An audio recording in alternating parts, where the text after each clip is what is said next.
आज मैं आपके बीच में उपस्थित हुआ हूं।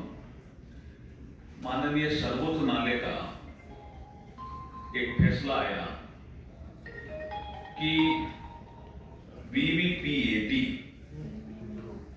जो सिस्टम है ईवीएम के साथ वीवीपीएटी वो फुटप्रिंट सिस्टम है, क्रेडिबल सिस्टम है और कोई इसमें टेम्पर नहीं हो सकता, ऐसा चुनाव आयोग ने सुप्रीम कोर्ट को बहस के दौरान बताया।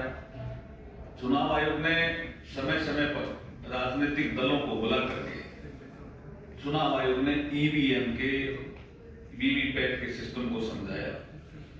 उसके आधार पर माननीय सर्वोच्च न्यायालय ने आज फैसला दिया कि ईवीएम का सिस्टम ठीक है, क्रेडिबल है, विश्वसनीय है, इसमें कोई छेड़छाड़ नहीं हो सकती। वीवीपैट को भी उन्होंने जो चुनाव आयोग की अब तक की व्यवस्था है उसको ठीक ठहराया। इसलिए हम सुप्रीम कोर्ट के फैसले का स्वागत करते हैं। भारतीय जनता पार्टी की ओर से माननीय सर्वोच्च न्यायालय के फैसले का हम अभिनंदन भी करते हैं। एक बार फिर जो इंडी गठबंधन और उनके दल के संबंधित दलों के लोग कटघरे में हैं, उन्होंने हमेशा चुनाव आयोग और चुनाव आयोग जैसी संस्थाओं को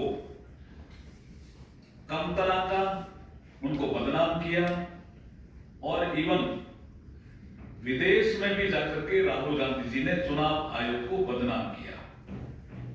उनकी एक नेत्री, कांग्रेस की नेत्री प्रियंका गांधी जी ने अभी 6-7 दिन पहले ईवीएम पे सवाल उठाए। ईवीएम के माध्यम से इस देश में करीब 5 लोकसभा के चुनाव हो चुके हैं और 132 विधानसभा के चुनाव भी ईवीएम से कराए जा चुके हैं। इसके बावजूद भी वो ईवीएम पे सिस्टम पे सवाल उठाते हैं। ईवीएम मशीन से ही वो कर्नाटक में जीतते हैं कांग्रेस पार्टी, ईवीएम मशीन से वो हिमाचल प्रदेश में जीतते हैं, तेलंगाना में जीतते हैं, टीएमसी जीतती है बंगाल में। वही मशीन होती है, जब जीतते हैं तब तो ठीक है और जब हारते हैं तो ईवीएम पे आरोप लगाते हैं। इसका मतलब कांग्रेस पार्टी और इंडी गठबंधन के नेताओं की फितरत है कि इस देश की जो संवैधानिक संस्थाएं हैं उनको बदनाम करो। चुनाव आयुक्त का मुद्दा बहस के दौरान मैं कानून मंत्री के नाते कह रहा हूं, राज्यसभा में बहस में आया, लोकसभा में आया, उस समय भी उन्होंने कोई कसर नहीं छोड़ी और चुनाव आयोग को बदनाम करने की बहस के दौरान भी, जब बाहर जाते हैं बहस करते हैं, देश को बदनाम करते हैं। हमारी संवैधानिक संस्थाओं पे जो पक्षपात रहित रवैया अपना करके यहाँ काम करती है, चाहे सुप्रीम कोर्ट हो, चाहे हमारा चुनाव आयोग हो, चाहे हमारी और संवैधानिक संस्था हो, लेकिन उनको कोई भी अवसर आता है और अवसर कोई नहीं आता तो भी बदनाम करने का और देश को बदनाम करने का, अंततः वो देश के खिलाफ ये इंडी गठबंधन के लोग खड़े रहते हैं। आज वो उनकी पोल खुली है और सुप्रीम कोर्ट ने जो फैसला दिया है वो बहुत शानदार फैसला दिया है। मैं एक जानकारी आपको और देता हूं कि चुनाव आयोग ने 3 जून और 26 जून 2017 तक ईवीएम को हैक करने की खुली चुनौती सभी दलों को दी और उनको बुलाया और कहा कि आरोप सिद्ध करो, लेकिन कोई आरोप सिद्ध नहीं कर पाए। सबके सामने उन्होंने बुलाया और 2019 में वीवीपैट का मिलान करीब 20,687 20687 पोलिंग किया। उसमें जो एरर आया वो आया 0.0004% मिसमैच, जो किसी भी चुनाव के रिजल्ट को प्रभावित नहीं कर सकता। ये सब चीजें होने के बावजूद फिर ये सुप्रीम कोर्ट के इनको हमारी देश की संवैधानिक संस्थाओं पर विश्वास ही नहीं है।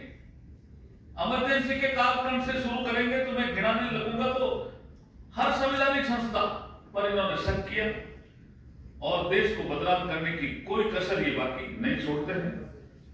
मैं आपके माध्यम से फिर कहना चाहता हूं कि जो सुप्रीम कोर्ट का फैसला आया है बहुत शानदार फैसला है और ये हमारे लोकतंत्र को मजबूत करने वाला फैसला है। प्रश्न हो तो सादर आमंत्रित। सर क्या माने, क्योंकि लगातार विपक्षी पार्टियां जो है वो ईवीएम पे सवाल खड़ा करती हैं, क्या इस फैसले के बाद अब इस तरह का जो सवाल है वो खत्म हो जाएगा या विवाद खत्म होना चाहिए?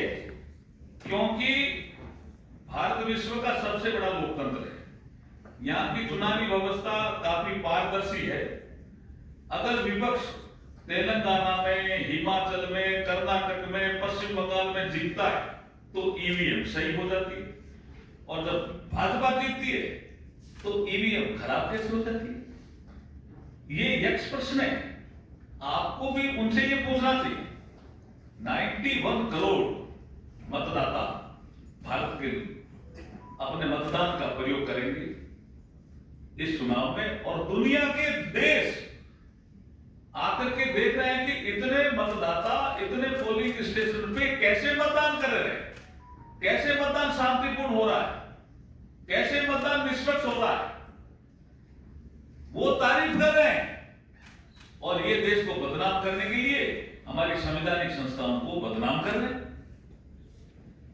और कोई मेरा सर ईसीआई से ही एक सवाल है, जो नोटिस दिया गया है वो इस वक्त पार्टी के प्रेसिडेंट नड्डा जी को और कांग्रेस में भी पार्टी के प्रेसिडेंट खड़गे जी को दिया गया है।